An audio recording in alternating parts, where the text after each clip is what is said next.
Chapter 4 સમતલમાં ગતિ એમાં સ્વાધ્યાયમાં પાંચમો પ્રશ્ન, કોઈ સદિશનું મૂલ્ય હંમેશા અદિશ હોય છે. પાંચમા પ્રશ્નમાં બીજા 5 પ્રશ્નો આપ્યા છે, એમાં સાચું છે કે ખોટું તે કારણ સહિત સમજાવવાનું છે. તો ફર્સ્ટ છે, કોઈ સદિશનું મૂલ્ય હંમેશા અદિશ હોય છે. તો હા, કોઈ સદિશનું મૂલ્ય હંમેશા અદિશ હોય છે. કેમ? કેમ કે આપણે તેનું માન શોધીએ તો શેમાં વર્ગમૂળમાં કરીને શોધીએ છીએ ને. તો હા, આ સદિશનું મૂલ્ય કેવું હોય છે? અદિશમાં હોય છે. કારણ લખીએ તો સદિશનું માન એ કોઈક સંખ્યા છે. શું મળે છે આપણને? કોઈ સંખ્યાના સ્વરૂપમાં મળે છે. એટલે કે સદિશનું માન કોઈ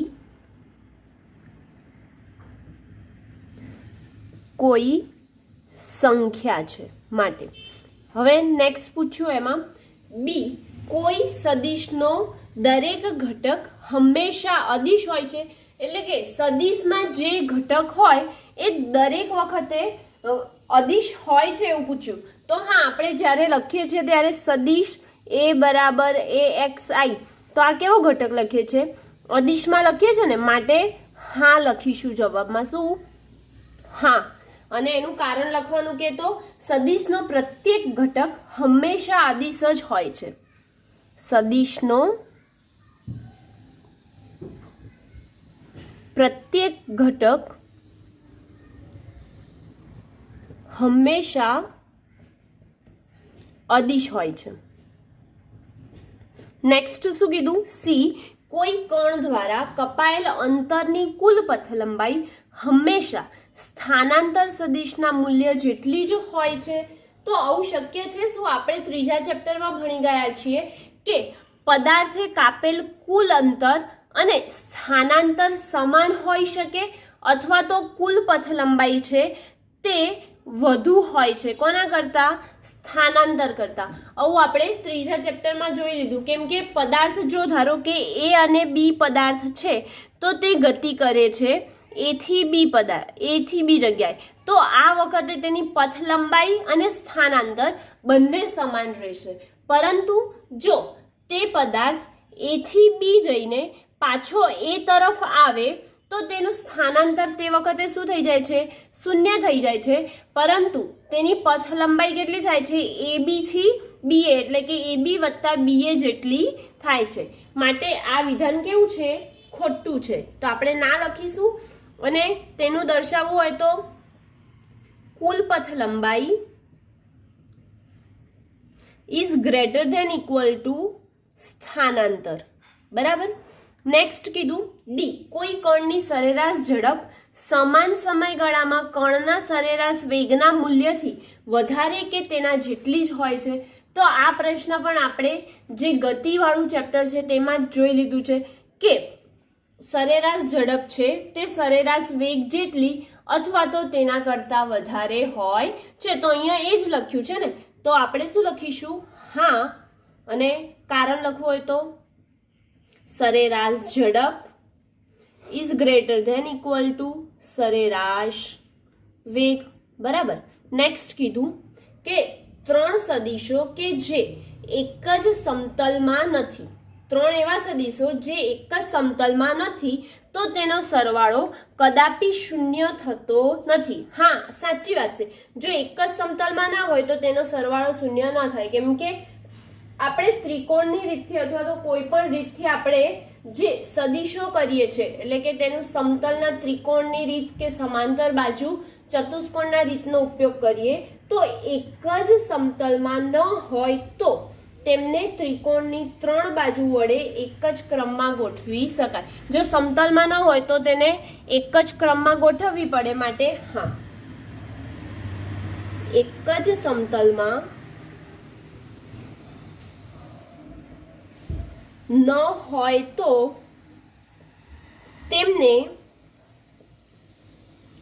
ત્રિકોણની 3 બાજુ વડે એક જ ક્રમમાં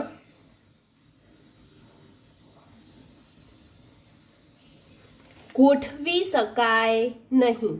માટે આ વાળું વિધાન સાચું છે. એટલે કે ક્વેશ્ચન 5 જે હતો એ અહીંયા ખતમ થાય છે.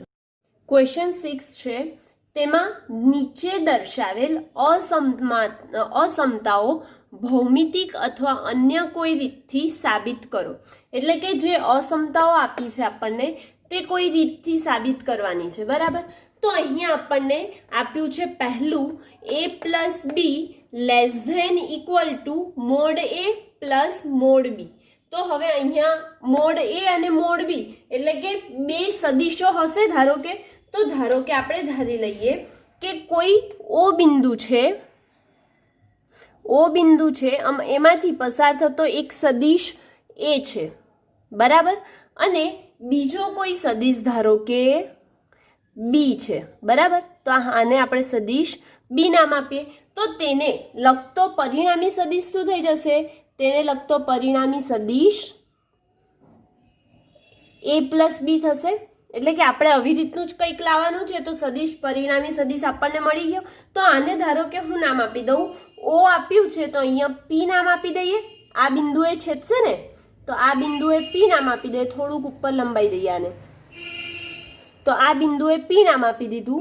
આને પણ થોડુંક ઉપર લંબાઈશું તો આ જે બે પરિણામી સદિશ છે એ ભેગું થાય છે, ત્યાં એસ નામ આપીએ. ઓ પી એસ અને અહીંયા ક્યુ નામ આપી દઈએ. બરાબર. ઓપી અને આ ઓ ક્યુ અને પરિણામી સદિશ જે મળે છે એ શું થઈ ગયો? O S. બરાબર.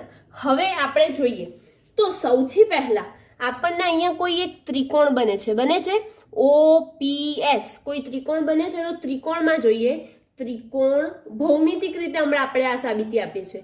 તો ત્રિકોણ ઓ પી એસ માં ઓએસ જે છે, શું ઓએસ એટલે કે પરિણામી સદિશ જે છે તે ઓએસ અહીંયા શું છે? પરિણામી સદિશ છે ને, ઇઝ લેસ ધેન એ. એટલે કે એ એટલે ઓપી થયું. તો ઓપી પ્લસ અહીંયા આ બી પીએસ આ સામસામેની બાજુ કેવી હોય? સમાન હોય. માટે અહીંયા પણ સદિશ બી ના સ્વરૂપે દર્શાવી શકીએ. તો આ ઓપી થયું અને આ પીએસ લખીએ તો આ પીએસ આવ્યું. હવે ઓએસ અને ઓપી અને પીએસ આ ત્રણેયની કિંમત મૂકીએ આપણે એમાં. તો મોડ સદિશ એ પ્લસ સદિશ B is less than OP એટલે શું છે? સદિશ એ માટે સદિશ એ પ્લસ પીએસ શું છે? સદિશ બી છે માટે સદિશ બી. ધારો કે આને હું પરિણામ નંબર 1 આપી દઉં. હવે નેક્સ્ટ, જો એ અને બી સદિશ એ અને સદિશ બી એક જ દિશામાં હોય, કઈ એક જ દિશામાં હોય તો આપણે એવું લખી શકીએ દિશામાં હોય તો એ બંને એનો પરિણામી સદિશ અને આ બે એના બરાબર એટલે કે એના સરવાળા જેટલું છે એવું લખી શકીએ. તો સદિશ એ પ્લસ સદિશ બી બરાબર મોડ સદિશ એ પ્લસ મોડ સદિશ બી આ સ્વરૂપે લખી શકીએ. બરાબર. તો હવે સમીકરણ 1 અને સમીકરણ 2 જે બંને છે એમની સમાનતાઓ જે શરતો આવી છે આ બરાબર અને આ લેસ ધેન એમને સરખાવી દઈએ તો શું થશે? મોડ સદિશ એ પ્લસ મોડ સદિશ બી લેસ ધેન આ લેસ ધેન હતું અને આ ઇક્વલ ટુ એટલે કે ઇક્વલ ટુ મોડ સદિશ એ પ્લસ મોડ સદિશ બી મળે છે. એટલે કે જે આપણને સાબિત કરવાનું કીધું હતું તે આ મુજબ આપણે સાબિત કરી શકીએ છીએ. હવે નેક્સ્ટ બી માં શું કીધું? તો બી પ્રશ્ન આપણને આપી દીધો છે એમાં જ કે મોડ સદિશ એ પ્લસ મોડ સદિશ બી ઇઝ ગ્રેટર ધેન. આમાં શું હતું? લેસ ધેન ઇક્વલ ટુ હતું. આમાં ગ્રેટર ધેન ઇક્વલ ટુ છે મોડ સદિશ એ પ્લસ મોડ સદિશ બી. આ આપણે પહેલું તો સાબિત કરી દીધું. હવે બીજા બી નું સાબિત કરીએ. તો સૌથી પહેલા અહીંયા પણ ત્રિકોણ આપણને એક જ જોવાય છે ઓપીએસ જોવાય છે, સરવાળો છે એટલે કે પરિણામી સદિશ તો આ જ રહેવાનો છે. માટે આપણે લખીએ કે ત્રિકોણ ઓપીએસ માં આ જે ઓએસ છે તે શું? જે ઓએસ છે તે આ ઓપી અને પીએસ ને બાદબાકી કરીએ એટલું થાય તો એ ગ્રેટર ધેન થાય ને. તો આપણે લખી શકીએ કે ઓએસ ઇઝ ગ્રેટર ધેન શું? ઓએસ એટલે કે A plus B is greater than OP, sorry અહીંયા છે ને આ માઇનસની નિશાની આપી છે આપણને ક્વેશ્ચનમાં, અહીંયા માઇનસની નિશાની આપી છે, માઇનસ અને આ મોડ છે. ઓકે, તો OS આ લખ્યું ગ્રેટર ધેન OP અને આ બાજુ શું છે PS અને માઇનસ કરીએ તો એના જેટલું થશે એવું બતાવે છે. તો OS is greater than OP minus PS છે. તો OS is greater than OP minus PS છે, તો OS ની કિંમત મૂકીએ તો શું છે? પહેલા તો OS તો શું છે? ધન જ છે, માનાંકમાં લેવાનું એટલે કે એ ડાબી બાજુ કેવી છે એની ધન છે. તો OP is less than PS એવું લખી શકીએ. હવે એનામાં જ જોઈએ આગળ. તો OP જે છે તે OS ને પહેલા કિંમત મૂકીએ તો સદિશ A પ્લસ સદિશ B માનાંકમાં અને ગ્રેટર ધેન ની સાઇન છે તો ગ્રેટર ધેન OP. OP એટલે શું થશે? સદિશ A માઇનસ સદિશ B થાય, બરાબર? કેમ કે આ તો માઇનસની સાઇન છે એટલે કે એની માઇનસની સાઇન મૂકીને માઇનસ સદિશ B મૂક્યું. તો આને સમીકરણ 1 નામ આપીએ. અને જો A અને B બંને પરસ્પર વિરુદ્ધ દિશામાં, એટલે કે ધારો કે A આ દિશામાં જતું હોય તો B તેની પરસ્પર વિરુદ્ધ દિશા એટલે કે આ બાજુની દિશામાં જતું હશે, તો આપણે એવું લખી શકીએ કે સદિશ A અને સદિશ B પરસ્પર વિરુદ્ધ દિશામાં હોય તો તેની નિશાની બદલી શકીએ. તો નિશાની બદલીએ તો શું થાય? સૌથી પહેલા પરિણામી સદિશ A પ્લસ સદિશ B માનાંકમાં બરાબર સદિશ A માઇનસ, માઇનસની નિશાની શું દર્શાવે છે કે પરસ્પર વિરુદ્ધ દિશા છે, માઇનસ મોડ સદિશ B અને આ બંનેનો આખાનો માનાંક આપ્યો છે તે. તો હવે સમીકરણ 1 અને 2 ની શરતો સરખાવીએ તો આપણને મળે છે સદિશ A પ્લસ સદિશ B is greater than equal to માનાંકમાં મોડ સદિશ A માઇનસ મોડ સદિશ B, જે અહીંયા આપણને આપ્યું છે તે સાબિત થાય છે. હવે આપણે C જોઈએ. C માં શું આપ્યું? મોડ સદિશ A માઇનસ સદિશ B is less than equal to mod સદિશ A પ્લસ મોડ સદિશ B આપણને આપ્યું છે. હવે માઇનસની સાઇન છે એટલે કે આપણી પાસે તો પ્લસ સદિશ B છે, માઇનસની સાઇન છે એટલે ક્યાં બાજુ જશે? એની વિરુદ્ધ દિશામાં માઇનસ સદિશ જાય. તો આને આપણે ધારો કે સદિશ B માઇનસ બતાવી દીધો, બરાબર? તો માઇનસ સદિશ B જે દર્શાવ્યો તો એનો પરિણામી સદિશ આ A છે અને આ B છે, તો એનો પરિણામી સદિશ આ દિશામાં મળે. શું મળે? મોડ સદિશ A સદિશ B, સદિશ A માઇનસ સદિશ B મળે તેમનો પરિણામી સદિશ. હવે આ લાઈનને જોડી દઈએ તો કંઈક આ મુજબ થાય. હવે આ માઇનસ સદિશ B છે તો આ બાજુ પણ આ માઇનસ સદિશ B કહેવાશે અને આ સદિશ A છે તો એની સામેની બાજુ પણ આ શું કહેવાશે? સદિશ A જ કહેવાશે. હવે અહીંયા P નામ આપ્યું છે તો અહીં બીજું કઈ નામ આપીએ? R અને અહીંયા T નામ આપી દઈએ. ઓકે, હવે આપણે સદિશ A બરાબર શું છે? O થી P છે. જ્યારે સદિશ B બરાબર એટલે કે માઇનસ સદિશ B બરાબર લઈ શકીએ OT અથવા તો PR. તો અહીં લખીએ કે મોડ સદિશ A બરાબર OP અને સદિશ B માઇનસ સદિશ B બરાબર OT અથવા તો શું છે? OT અથવા તો PR એટલે કે PR. અને સદિશ છે આપણે અહીં સદિશ બતાવ્યું છે એટલે કે સદિશની દિશા દર્શાવી દીધી. હવે જે સદિશ A માઇનસ B છે તો સદિશ A માઇનસ B લાવવું છે એટલે કે પરિણામી સદિશ શું છે આપણો? R છે.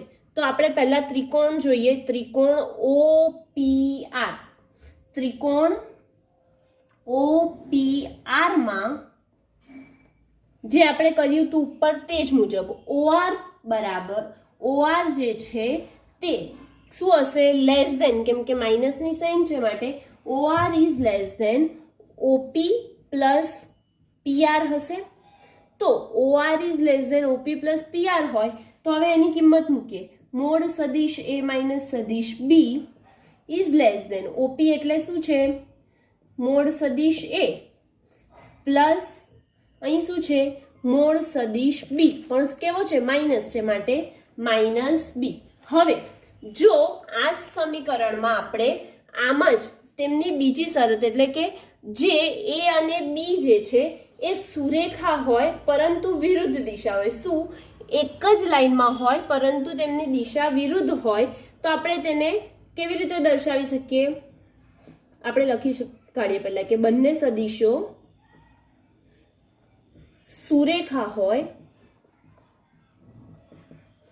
પણ વિરુદ્ધ દિશામાં હોય તો શું લખી શકીએ? મોડ સદિશ એ માઇનસ સદિશ B is equal to mod સદિશ એ પ્લસ મોડ સદિશ બી માઇનસ એવું લખી શકીએ. હવે આ સમીકરણ 1 છે, ધારો કે આ સમીકરણ 2 છે, તો 1 અને 2 ની શરતોને સમાનતા કરીએ તો શું થઈ જશે?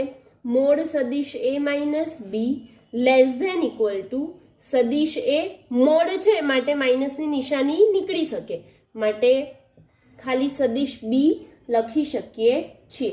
એટલે કે જે સાબિત કરવાનું હતું તે અહીંયા સાબિત થાય છે. હવે નેક્સ્ટ જે ડી છે એમાં શું કીધું છે? તો ડીમાં આપણને કીધું છે કે મોડ સદિશ એ માઇનસ સદિશ બી એટલે કે કયું લેવાનું? આ જ વાળું લેવાનું છે. A greater than equal to mod સદિશ એ માઇનસ મોડ સદિશ બી આપી દીધું છે. એટલે કે આવું આપણે સાબિત કરવાનું છે. તો ત્રિકોણ જે લીધો તો તે જ કયો? ત્રિકોણ OPR. તો ત્રિકોણ OPR માં શું છે? OPR માં જે OR છે તે OR છે એ PR માઇનસ જે PR છે માઇનસ OP કરી શકીએ. તો OP માઇનસ PR અથવા PR માઇનસ OP કરીએ તો શું લખી શકીએ? તો OR plus PR is greater than OP થાય. OR એટલે કે પરિણામી સદિશ અને PR એટલે કે જે સદિશ બી છે તે એ બંનેનો સરવાળો મોટો છે કોના કરતા? OP કરતા. તો આપણે આને ફરીથી લખવું હોય અરેન્જ કરીને તો શું લખી શકીએ? OR is greater than OP minus PR. હવે OR is greater than OP minus PR છે તો તેમાં તેની કિંમત મૂકીએ. ચલો કિંમત મૂકીએ તો શું થાય? મોડ સદિશ એ માઇનસ બી છે, OR ની કિંમત તો એ મૂકી, ગ્રેટર ધેન શું છે? મોડ સદિશ એ એટલે કે મોડ સદિશ એ અને PR એ કેવો છે? માઇનસનો સદિશ છે માટે મોડ સદિશ એ માઇનસ મોડ સદિશ બી આ સ્વરૂપે લખી શકીએ આપણે તેને, બરાબર? તો હવે ફરીથી લખીએ તો કેવી રીતે લખીશું? મોડ સદિશ એ માઇનસ મોડ સદિશ બી. માઇનસની નિશાની છે પણ તેઓ શેમાં આવશે? માનાંકમાં આવશે, કેમ કે અહીંયા આપણે માનાંકમાં દર્શાવ્યા છે. તેથી માનાંકમાં મોડ સદિશ એ માઇનસ મોડ સદિશ બી ના સ્વરૂપે આપણે દર્શાવી શકીએ છીએ. ઓકે. હવે જો તેવી જ રીતે બંને સદિશો એક જ સુરેખામાં એટલે કે એક જ લાઈનમાં હોય, કોણ કયા બે સદિશ? સદિશ એ અને સદિશ બી. બંને સદિશ સુરેખા હોય અથવા તો સુરેખ હોય તો મોડ સદિશ એ માઇનસ સદિશ બી ઇઝ ઇક્વલ ટુ શું લખી શકીએ? મોડ સદિશ એ માઇનસ મોડ સદિશ બી આ સ્વરૂપે લખી શકીએ માનાંકમાં. તેથી આ સમીકરણ 2 અને આ સમીકરણ 1 જે છે એ બંનેની શરતોને આપણે સમાન કરીશું તો સદિશ એ માઇનસ સદિશ B greater than equal to mod સદિશ એ માઇનસ મોડ સદિશ બી ના સ્વરૂપમાં લખી શકીએ, જે અહીંયા સાબિત થાય છે. માત્ર ખાલી આમાં શું કરીએ છીએ કે કોઈ એક ત્રિકોણ લઈએ છીએ અને તેની શરતો જોઈને આપણે તે બરાબર અને જે ગ્રેટર ધેન છે અથવા તો લેસ ધેન છે તે દર્શાવીએ છીએ. એટલે કે ક્વેશ્ચન 6 અહીંયા કમ્પ્લીટ. ક્વેશ્ચન 7 સદિશ એ પ્લસ સદિશ બી પ્લસ સદિશ ડી બરાબર 0 આપેલ છે. નીચેમાંથી કયું સાચું છે? તો પહેલો છે એ સદિશ એ, સદિશ બી, સદિશ સી અને સદિશ ડી શૂન્ય સદિશ છે.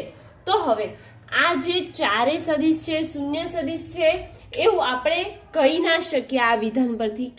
કેમ કે તે સદિશ એ પ્લસ સદિશ બી પ્લસ સદિશ સી પ્લસ સદિશ ડી એ ઘણી બધી રીતે શૂન્ય હોઈ શકે. એવું નથી કે માત્ર આ ચાર શૂન્ય છે માટે જ તે શૂન્ય બને. તો અહીંયા લખીશું આ વિધાન કેવું છે?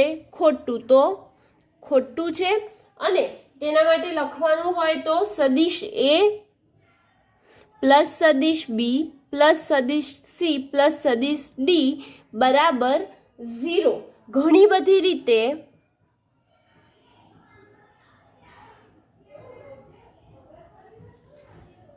શૂન્ય મળે. ઘણી બધી રીતે તે કેવા મળે?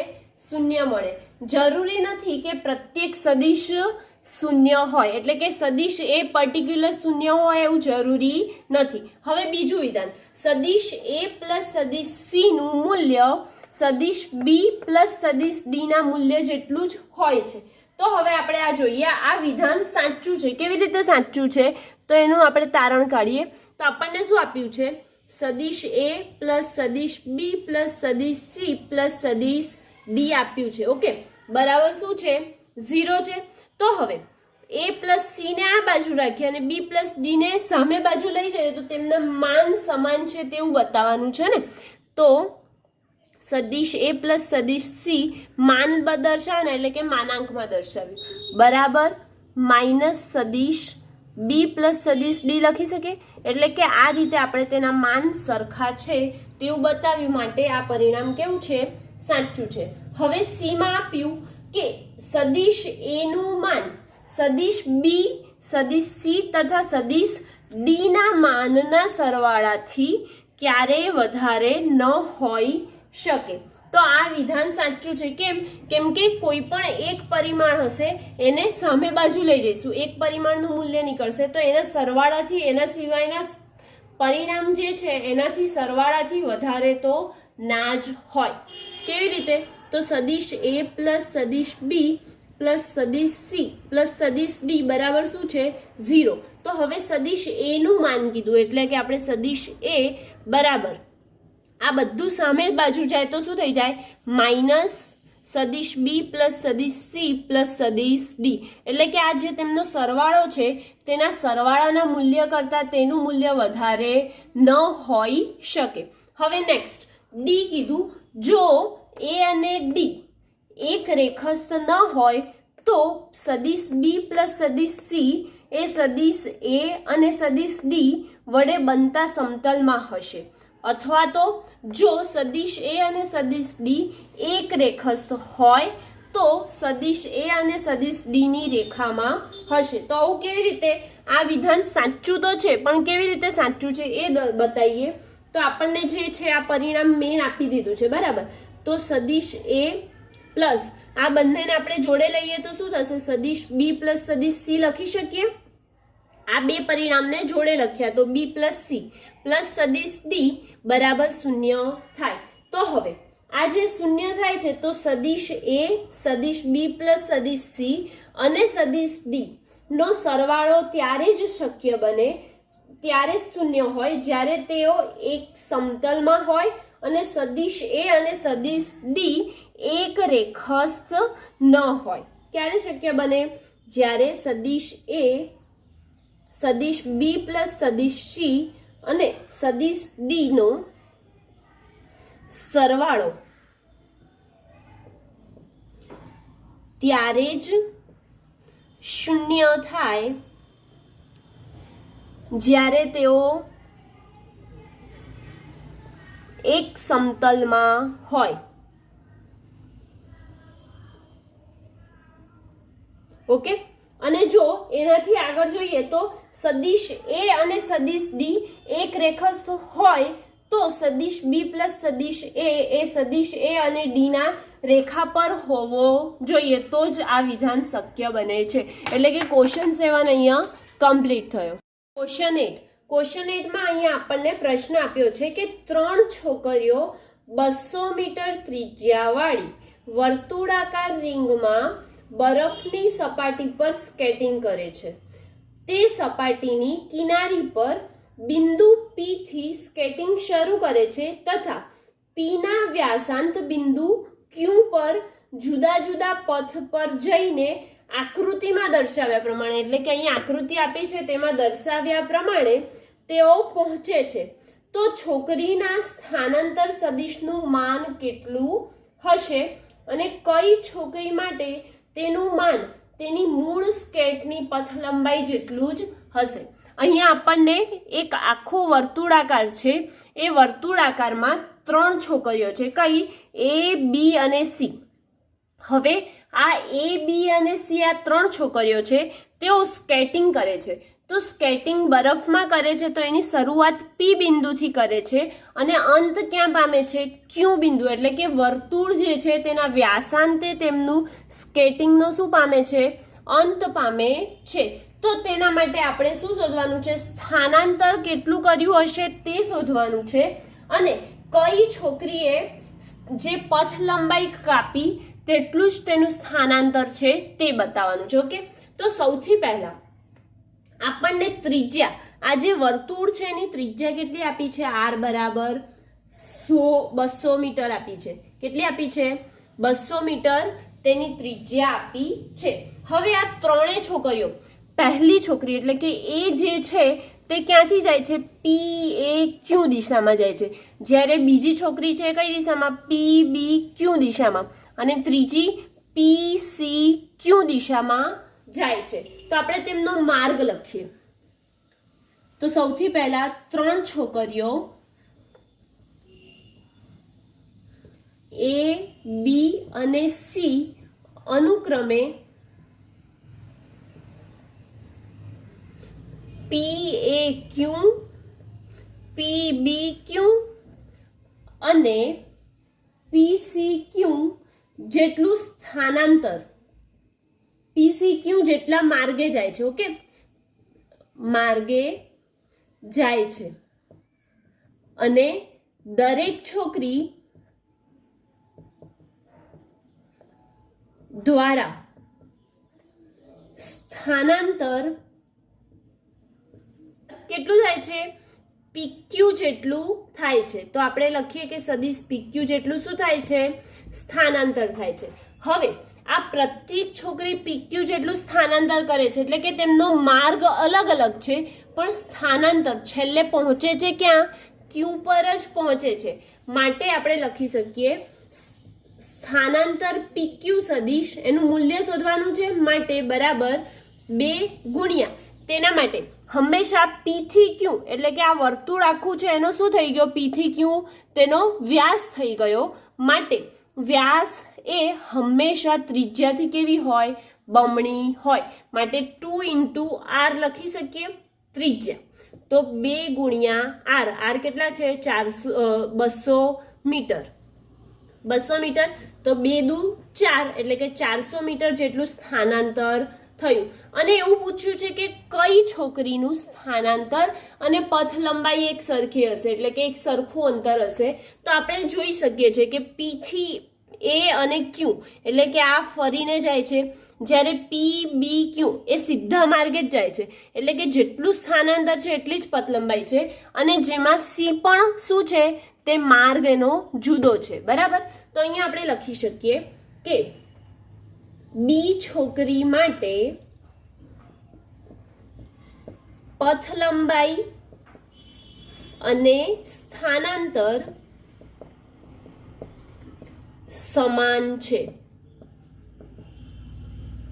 જ્યારે A અને C માટે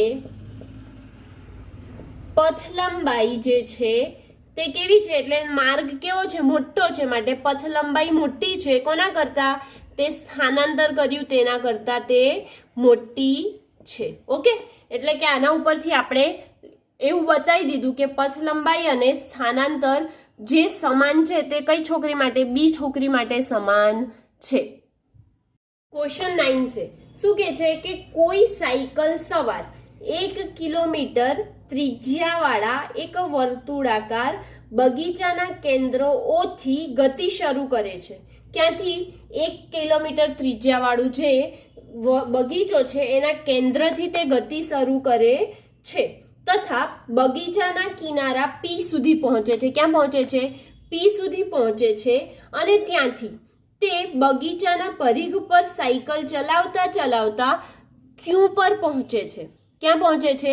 Q પર પહોંચે છે. ત્યારબાદ તે QO માર્ગે કેન્દ્ર પર પાછો આવે છે. પાછો ક્યાં આવ્યો? એટલે કે O થી P ગયો, P થી Q, એટલે કે તેના પરિઘ જેટલું ચાલી સાયકલ ચલાવીને પાછો ક્યાં આવ્યો? તેના કેન્દ્ર પર આવે છે. તો હવે જો આ ચક્કર કાપવા માટે તેને કેટલો સમય? 10 મિનિટ સમય લાગતો હોય તો સાયકલ સવારનું ચોખ્ખું સ્થાનાંતર બી સરેરાશ વેગ તથા સરેરાશ ઝડપ કેટલી હશે? હવે આપણે આ શોધવાનું છે. તો સૌથી પહેલા જે આપ્યું છે તે લખીએ. શું આપ્યું છે? સાયકલ સવાર જે ચલાવે છે વર્તુળાકાર માર્ગે એ વર્તુળની ત્રિજ્યા આપી છે. તો વર્તુળાકાર પથની ત્રિજ્યા કેટલી આપી છે? 1 કિલોમીટર. ઓકે, હવે 1 કિલોમીટર છે, જો એને આપણે મીટરમાં ફેરવવું હોય તો ફેરવી શકીએ કે 1000 મીટર થાય. ઓકે, હવે આગળ બીજું શું આપ્યું છે કે પ્રારંભિક, આપણે એ શોધવાનું છે પણ એના પહેલા આપણને સમય પણ આપ્યો છે. તો સમય પણ લખીએ. સમય કેટલો આપ્યો છે? 10 મિનિટ જેટલો સમય આપ્યો છે. તો હવે 10 મિનિટ આપ્યો છે તો તેને આપણે કલાકમાં અથવા તો જે સેકન્ડમાં ફેરવવું હોય તો સેકન્ડમાં. તો અહીંયા કિલોમીટરમાં આપ્યું તો મિનિટને આપણે શેમાં ફેરવી દઈએ? કલાકમાં. અહીંયા 10 મિનિટ આપ્યું છે તો 10 મિનિટના કલાક કેટલા થાય? 10/60 જે થાય એ એના કલાક થાય. ઓકે, હવે એ ભાગમાં શું શોધવાનું કીધું કે ચોખ્ખું સ્થાનાંતર, એટલે કે જે સ્થાનાંતર કરે છે તે શોધવાનું છે. બરાબર. પછી બી ભાગમાં શું કીધું છે કે સરેરાશ વેગ શોધો. તો સરેરાશ વેગ શોધીશું. ઓકે, અને નેક્સ્ટ શું કીધું છે સીમાં કે સરેરાશ ઝડપ કેટલી હશે? તો અહીંયા શું શોધીશું આપણે? સરેરાશ ઝડપ શોધીશું. ઓકે, હવે સૌથી પહેલા એમાં આપણે ચોખ્ખું જોઈ શકીએ છીએ કે પ્રારંભિક સ્થાન શું છે? જે વ્યક્તિ છે સાયકલ ચલાવે છે તેનું પ્રારંભિક સ્થાન શું છે? O છે. એટલે કે સાયકલ ચલાવનાર નું પ્રારંભિક સ્થાન O છે અને તે ક્યાં જાય છે? O થી P જાય છે. તે OP તરફ જાય છે અને પરિઘ જેટલું અંતર કાપી Q થી O તરફ પાછો ફરે છે. એટલે કે તેનું અંતિમ સ્થાન જો અહીં લખીએ તો અંતિમ સ્થાન શું થઈ ગયું? પાછો ક્યાં ફર્યો? O પર ફર્યો. એટલે કે અંતિમ સ્થાન પણ શું છે? O છે. માટે વ્યક્તિ દ્વારા અથવા તો સાયકલ ચલાવનાર છે તેનું સ્થાનાંતર શોધવાનું છે. તો સ્થાનાંતર કેટલું થાય? તે પાછો પોતાની જગ્યા પર જ આવી ગયો. એટલે કે સ્થાનાંતર થયું 0 થયું. બરાબર. હવે બીમાં શું કીધું આપણને કે સરેરાશ વેગ શોધો. તો સરેરાશ વેગ શોધીએ આપણે. તો સરેરાશ વેગ બરાબર શું થાય? સ્થાનાંતર ભાગ્યા સમય. સ્થાનાંતર કેટલું થયું? 0 અને સમય કેટલો છે? 10 મિનિટ છે. એટલે કે 10/6 જો કિલોમીટર અવરમાં લઈએ કિલોમીટર પર કલાકમાં તો 60. 10/60 પણ ઉપર 0 છે માટે સરેરાશ વેગ શું આવે? 0 મીટર પર સેકન્ડ આવે. હવે તેવી જ રીતે આપણે શું શોધવાનું છે? સરેરાશ ઝડપ. તો સૌથી પહેલા સરેરાશ ઝડપનું સૂત્ર આપણે લખીએ. સરેરાશ ઝડપ બરાબર શું થાય? સરેરાશ ઝડપ બરાબર કુલ પથ લંબાઈ અથવા તો ડાયરેક્ટ ખાલી લખીએ પથ લંબાઈ બરાબર એના ભાગ્યા સમય થાય. એટલે કે પથ લંબાઈ કાપવા માટે લીધેલ સમય. તો સૌથી પહેલા સરેરાશ ઝડપ માટે જે પથ લંબાઈ કેટલી થઈ છે? તો પથ લંબાઈ બરાબર કેટલું ગયો? O થી P ગયો. ઓકે, એટલે એની ત્રિજ્યા જેટલું ગયો. પછી ક્યાં ગયો? પી થી ક્યુ ગયો એટલે વત્તા પી ક્યુ, અને પાછો ક્યાં આવ્યો? ક્યુ થી ઓ આવ્યો, માટે ક્યુ ઓ. બરાબર, આવું લખ્યું. હવે ઓ થી પી ગયો એટલે કે એ અંતર કેટલું કાપ્યું?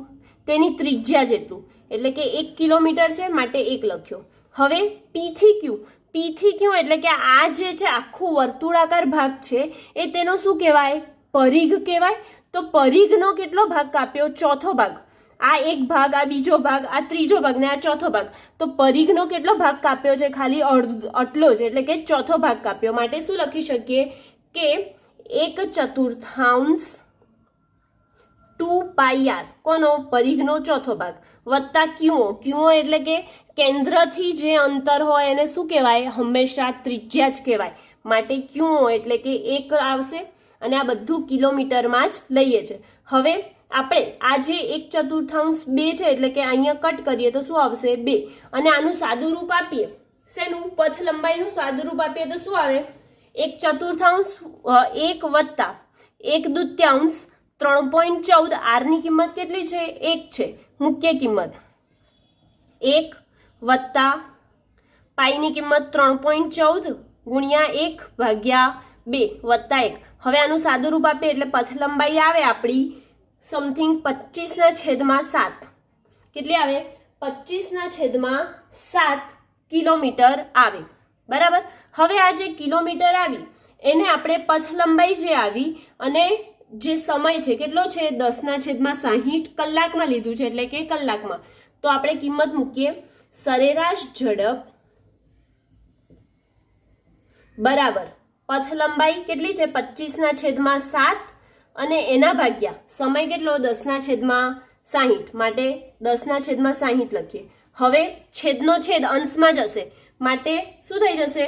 25 × 60 ભાગ્યા 10 × 7. શૂન્ય કટ, જવાબ આવે છે 150. 25 × 150, 150 ભાગ્યા 7 કિલોમીટર પર કલાક આવ્યું. એટલે કે જે સરેરાશ ઝડપ છે તે કેટલી આવી? 150 ભાગ્યા 7 કિલોમીટર પર કલાક. સરેરાશ વેગ કેટલો આવે છે? 0 મીટર પર સેકન્ડ. અને સ્થાનાંતર કેટલું કર્યું? તો સ્થાનાંતર તે 0 જેટલું કરે છે. આ ત્રણેય જવાબ આપણા આવી ગયા. આ દાખલો અહીંયા કમ્પ્લીટ.